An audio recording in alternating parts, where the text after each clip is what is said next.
Hello বন্ধুরা, তোমরা কেমন আছো? আমিও বড় ভালো আছি। রোজকারের মতো আরেকটা ভিডিও নিয়ে চলে এসেছি।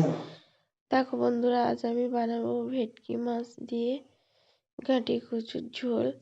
তার জন্য প্রথমে আমি কচুটা কেটে নিয়েছি, ও একটু পেঁয়াজ রসুন আদা সব কেটে আমি গুছিয়ে নিয়েছি। দেখো, এরপরে আমি মাছটার মধ্যে লবণ হলুদ দিয়ে মাছটা ভেজে নেব। মাছ ভাজা কমপ্লিট হয়ে গেলে মাছ ভাজা দেখো আমি মাছটা ভালো হালকা হাতে ভেজে নেব লাল লাল করে। এবার মাছ ভাজা কমপ্লিট হয়ে গেলে আমি কড়াইতে দিয়ে দেব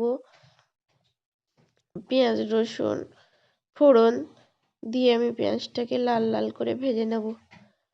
তোমরা এইভাবে কাটি কচু দিয়ে মাছের ঝোল একদিন বানাবে, দেখবে খেতে খুব ভালো লাগবে। এরপরে দেখো কড়াইয়ের মধ্যে আমি দিয়ে দিলাম পেঁয়াজ রসুন বাটা, আদা বাটা, কাঁচা লঙ্কা বাটা একসঙ্গে আমি দিয়ে দিলাম অল্প পরিমাণ। দিয়ে আমি কচুটাকে ভালোভাবে কষাই করে নেব, ভালোভাবে হালকা হালকা করে আমি ভেজে নেব কচুটাকে।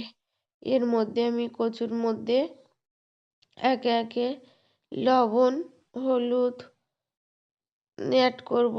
এর দেখো কাঁচা লঙ্কাও একটু দিয়ে দিয়েছি, লাস্টেও আবার কাঁচা লঙ্কা দেবো পর কষাই হয়ে গেলে। দেখো বন্ধুরা, আমি হালকা হাতে কচুগুলো আমি সব ভাজবো। দেখো প্রায় আমার কচুটা ভাজায় প্রায় রেডি হয়ে এসছে কষাইয়ের জন্য, দেখতে তো পাচ্ছ তোমরা। এবার কচুটা আমি নাড়াচাড়া করতে করে করে আমি ভালো করে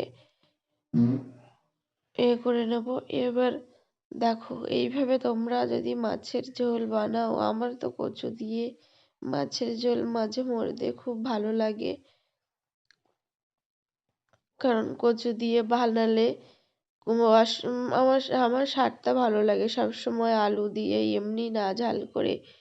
তোমরা দেখো আমার কচু কষাই রেডি হয়ে গেছে।